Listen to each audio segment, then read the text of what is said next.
Mes frérots, on est parti pour un nouveau résumé du week-end dans les 5 grands championnats européens et à la fin, je vous explique pourquoi Paris est déjà le champion moral. En Italie, l'Inter Milan a tapé la Lazio 3-0 à l'extérieur et ils sont déjà champions. Ils jouent juste pour purger le calendrier et au final, ils gagnent avec légèreté en faisant le show pour leurs supporters, en attendant juste la fin du championnat à 2 journées du terme. La Juventus essaie de s'accrocher à sa place qualificative pour la Ligue des Champions. Et ça marche, ils ont battu Lecce 1-0 à l'extérieur, comme a aussi gagné à l'extérieur. Mais le cas critique de cette journée, c'est l'AC Milan qui s'est incliné 3-2 face à l'Atalanta. Et regardez le changement au classement du championnat italien. Milan a perdu 2 places par rapport à la dernière journée, sans match en retard ni rien. Milan va devoir ouvrir l'œil parce que c'est une équipe qui était quasiment assurée de jouer la prochaine LDC et qui se retrouve en danger. Pendant ce temps, Naples, l'actuel dauphin, peut encore perdre sa place, il joue demain. On passe au championnat allemand. Le Bayern Munich, avec la gueule de bois après l'élimination face au PSG en LDC. Ils n'ont plus rien à jouer puisqu'ils étaient déjà champions avant le match retour en milieu de semaine. Ils font juste acte de présence mais continuent d'offrir du suspense. Et on finit par gagner ce week-end avec un but sur le fil.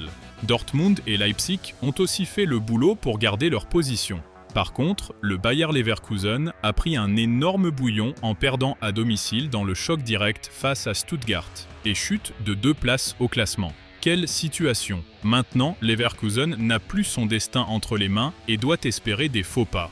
Hoffenheim a aussi fait le taf à la maison cette journée et menace ceux de devant avec le même nombre de points que Stuttgart.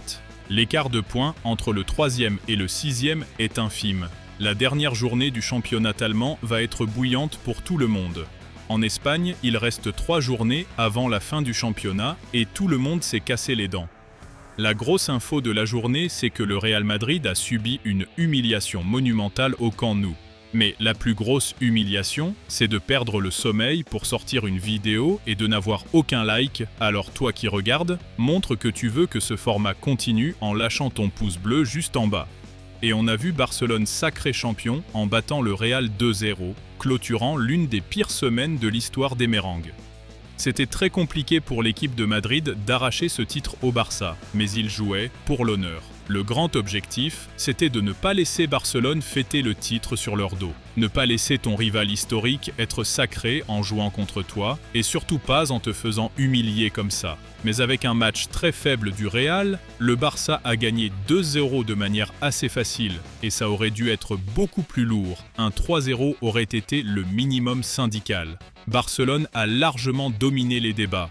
Villarreal et l'Atlético de Madrid ont trébuché. Le Betis, qui aurait pu se rapprocher du 3e et du 4e pour gratter une meilleure place, a encore loupé l'occasion d'être un peu plus protagoniste et a fait match nul à l'extérieur avec une réaction historique de la Real Sociedad en toute fin de match. Mais comme la Liga a validé 5 places pour la prochaine Ligue des Champions, le Betis s'en sort bien et pourrait finir par jouer la prochaine LDC. Mais attention à ne pas s'endormir, car l'écart de points entre le Real Betis et ses poursuivants n'est pas si grand que ça. C'est juste 4 points. Mais avant tout, suis-moi sur Instagram. Notre chaîne risque d'être supprimée.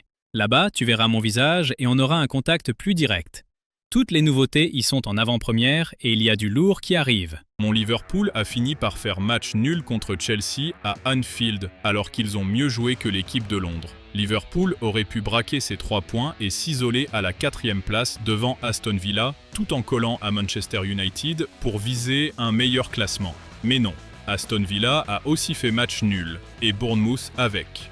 Vous pouvez voir que maintenant Bournemouth a réduit l'écart à seulement 4 points de Liverpool et Aston Villa, avec une remontée historique et impressionnante. Ça risque de faire couler beaucoup d'encre dans les prochaines journées. Ça devient dangereux.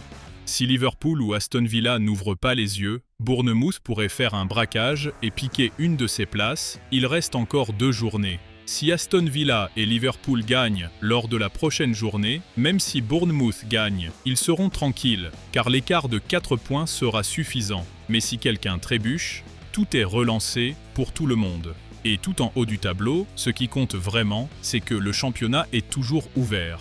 Même avec le faux pas de City contre Everton la semaine dernière, City a réussi à gagner ce week-end et a réduit l'écart à la différence de but avec Arsenal.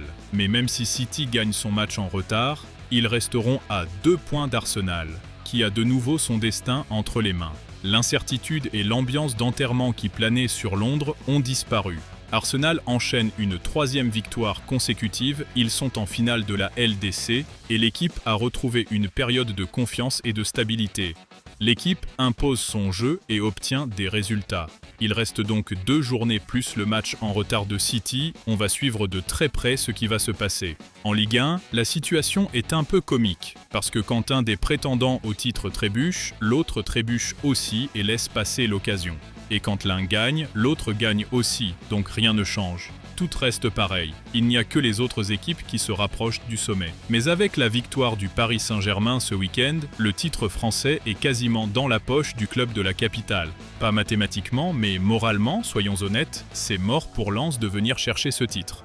Ils ont eu pas mal d'occasions lors des 2 dernières journées, quand le PSG a lâché des points, et Lens, au lieu de faire le boulot pour relancer complètement le championnat, a aussi trébuché.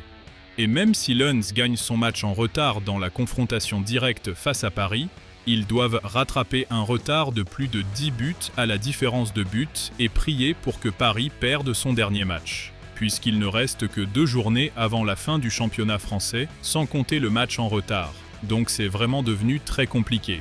Paris va pouvoir se concentrer encore plus sur la finale de la Ligue des Champions en faisant souffler ses joueurs. Même si lors de ce dernier match, le but est arrivé en toute fin de rencontre, ça s'est joué à l'arrache, mais ça passe, donc rien de très radical.